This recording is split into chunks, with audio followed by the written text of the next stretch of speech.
একবিংশ শতাব্দীর এই যুগে এসে যদি কোনো রাষ্ট্র পরাশক্তির কোনো রাষ্ট্রের সাথে কানেক্টিভিটি রাখতে না পারে, এই রাষ্ট্রটারে কিন্তু অন্যরা চুইসা ফেলবে আমের মতন। আর এই জিনিসটা সম্ভবত একটু দেরিতে হলেও বুঝতে পেরেছে আমাদের বীররা।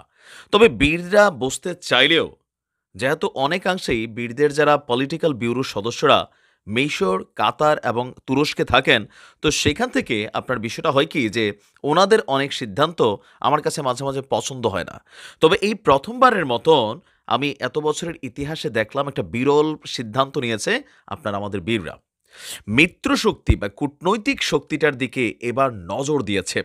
আর ইতিহাসের বিরল ঘটনার মধ্যে কয়েকটা ঘটনার এই রাশা ইউক্রেন যুদ্ধের পর আমরা দেখতে পেয়েছি। আমাদের ফিলির ব্যাপারে রাশা আগে এতটা ইন্টারেস্টেড ছিল না, বীরদের ব্যাপারেও এতটা ভূমিকা কখনো রাখেনি। এইবার আপনার একের পর এক যে ভূমিকা রাখছে বা ইসরায়েলের সাথে সম্পর্কের যে অবনতি ঘটছে, জাতিসংঘ থেকে শুরু করে আরও বেশ কিছু জায়গায় রাশিয়ার সাথে আরও একটা দেশ সোচ্চার, দেশটার নাম কি? চীন। যদিও চীনের ভেতরেও আমাদের আমাদের ধর্মের একটা বিশাল অংশের মানুষকে এরা প্রতিনিয়ত আপনার সেখানে নানানভাবে ডিস্টারবেন্স করে, কিন্তু আপাতত জিওপলিটিক্সকে মাথায় রেখে আমেরিকার শত্রু মানেই হচ্ছে রাশা, ইরান, চীন, উত্তর কোরিয়া, তাদের বন্ধু।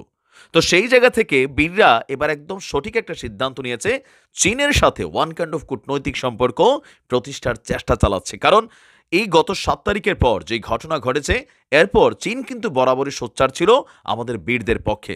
ইভেন স্বাধীন ফিলি যে রাষ্ট্র, সেই মানে অতীত যে সীমানা নির্ধারণ, সেখান থেকেই তারা কিন্তু এটাও দাবি করেছে। দর্শক, বীরদের শীর্ষ নেতা ইসমাইল ভাইয়ের সাথে বৈঠক করেছে চীনের পররাষ্ট্র মন্ত্রণালয়ের দূত ওয়াং কেজিয়ান। ইসরায়েল বীর সংঘাতের পর এই প্রথমবার চীনের সঙ্গে সরাসরি আপনার ফেস টু ফেস যোগাযোগ হয়েছে বীরদের। ১৯ মার্চ এক প্রতিবেদনে মিডল ইস্ট মনিটর এই চাঞ্চল্যকর তথ্য জানিয়ে বলছে যে চীনের পররাষ্ট্র মন্ত্রণালয়ের বিবৃতি হচ্ছে, আপনার গেল রোববার চীনের পররাষ্ট্র মন্ত্রণালয়ের দূত ওয়াং কেজিয়ান এবং বীরদের শীর্ষ নেতা ইসমাইল ভাই তারা এক পারস্পরিক বৈঠকে মিলিত হয়েছিলেন।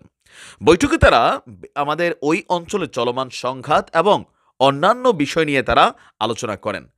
চীন আমাদের বীরদের প্রধানকে আশ্বাস দিয়েছে, চীন ফিলির জাতীয় ঐক্যের জন্য বীরদের সঙ্গে সম্পর্ক এগিয়ে নিতে আগ্রহী।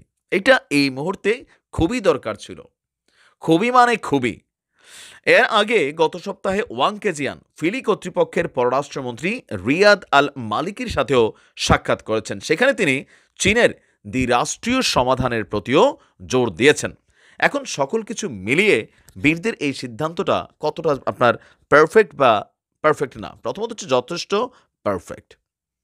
বীরদের এখন কূটনৈতিক সম্পর্কে স্থাপন করতে হবে, তাহলে হবে কি আন্তর্জাতিক অঙ্গনে যেখানে পশ্চিমারা একচেটিয়া ভোট টোট দিয়ে যে কোনো একটা সিদ্ধান্ত পাশ করাই ফেলে, যেটা এদের দরকার হয়, আর যখন এদের মনে হয় যে সিদ্ধান্ত টিদ্ধান্ত কী কাজ, যেটা করার এটাই করবো, যেমন অনেক জায়গায় করে না, আপনারা দেখছেন যে ইসরায়েলের বিরুদ্ধে কোনো রকম ভূমিকা দরকার না, জাতিসংঘ মানে না, যার কারণে এরা এদের যেটা খুশি করতে পারে। তো এক্ষেত্রে চীনের সাথে একটা ভালো কূটনৈতিক সম্পর্ক করা জরুরি ছিল। এটা হয়েছে।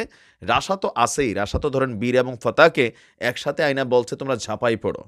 আরও কিছু রাষ্ট্র আছে, আমি তো মনে করি যে উত্তর কোরিয়াও আমাদের বীরদের ব্যাপারে খুব পজিটিভ একটা ভূমিকা রাখছে, সবসময় দেখছি। তো সেই ক্ষেত্রে সেইখানেও কিছুটা মেনটেনেন্স করা দরকার। এর পাশাপাশি দক্ষিণ আফ্রিকা সহ আরও যে রাষ্ট্রগুলো আছে, তবে ভারতের সাথে না, ভারত এদিকে তলে তলে কিন্তু মানে আরেকটা চরিত্র তারা ক্যারি করে। তো এরকম অন্যান্য শক্তিগুলোর সাথে কানেক্টেড হতে হবে, তাহলেই ভবিষ্যতে ইন ফিউচারে কিছুটা হলেও আন্তর্জাতিক অঙ্গনে কূটনৈতিক সহযোগিতাটা তারা পাবে। বেস্ট অফ লাক, ভালো থাকুন, আসসালামু আলাইকুম।